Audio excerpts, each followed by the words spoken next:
막상 가서 내 돈 쓰고 그 얘기를 못해. 옥하는 목사님에게는 제자 훈련이 있었고요. 하용조 목사님에게는 큐티와 열린 예배가 있었고요. 일종의 무기가 필요하다고 합니다. 셀프 리더십입니다.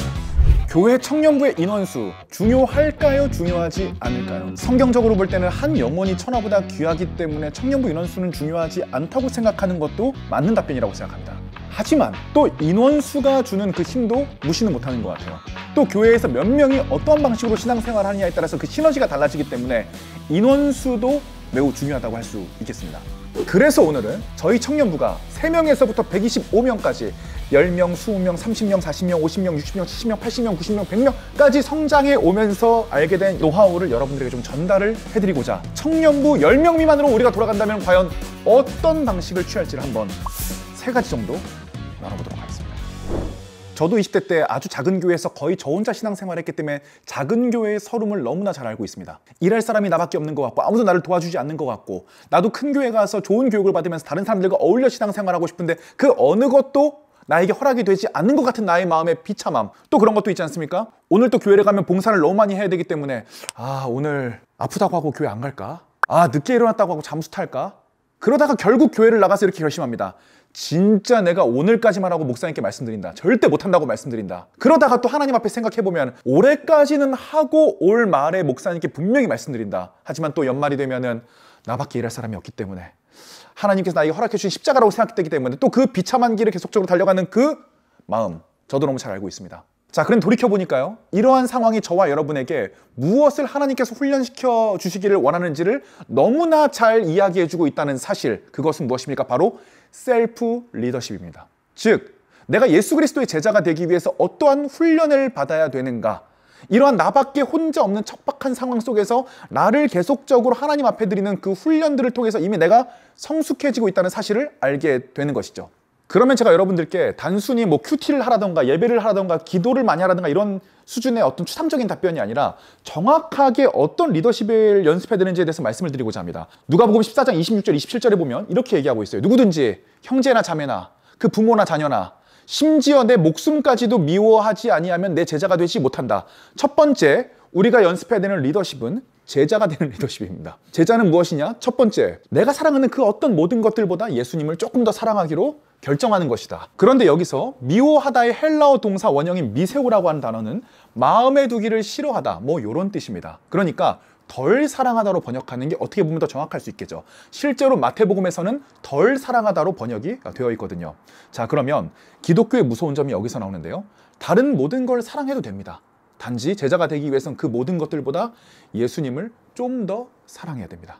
자, 우리가 작은 교회에서 셀프 리더십을 어떻게 기를 수 있는가?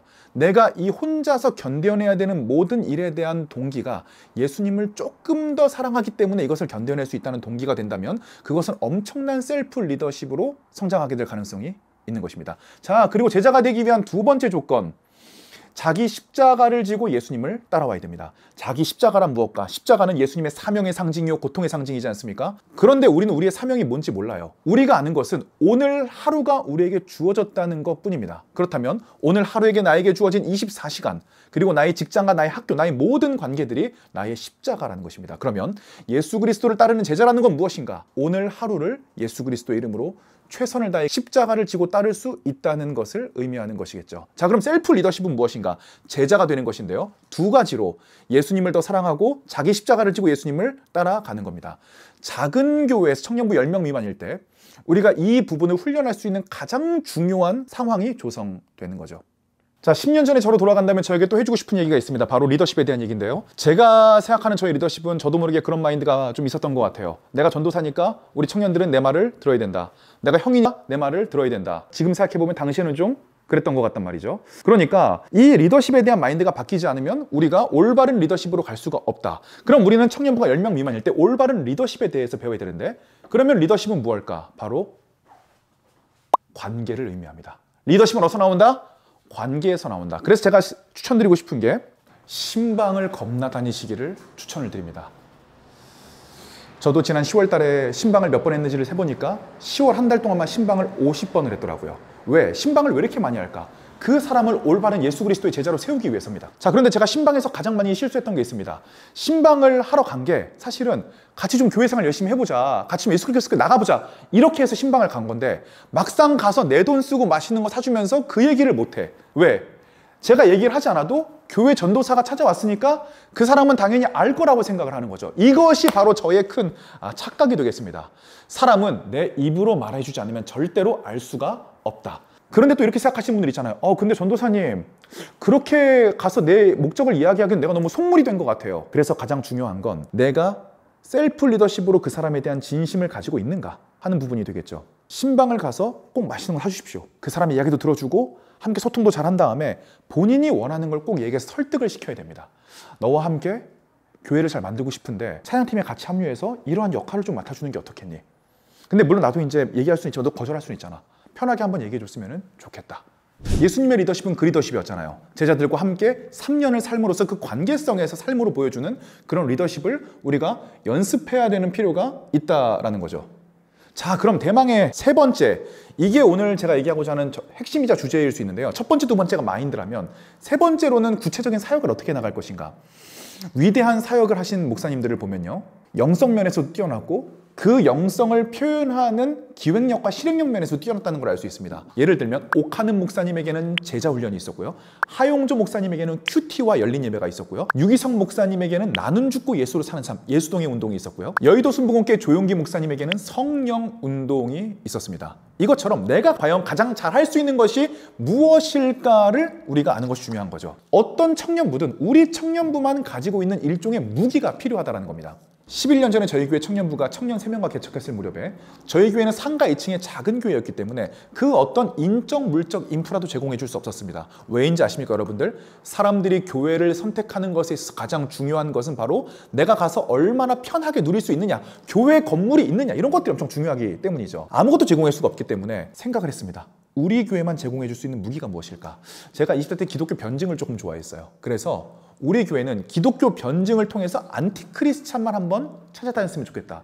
그렇게 안티크리스찬을 한 14명, 15명, 20명 가까이 전도를 했었던 것 같습니다. 그걸 통해서 또 배운 과정들이 엄청나게 많아요. 안티크리스찬들이요, 생각보다 전도하기가 되게 쉬웠어요. 왜냐하면 안티라는 것 자체가 이미 기독교에 관심을 가지고 있다라는 얘기거든요.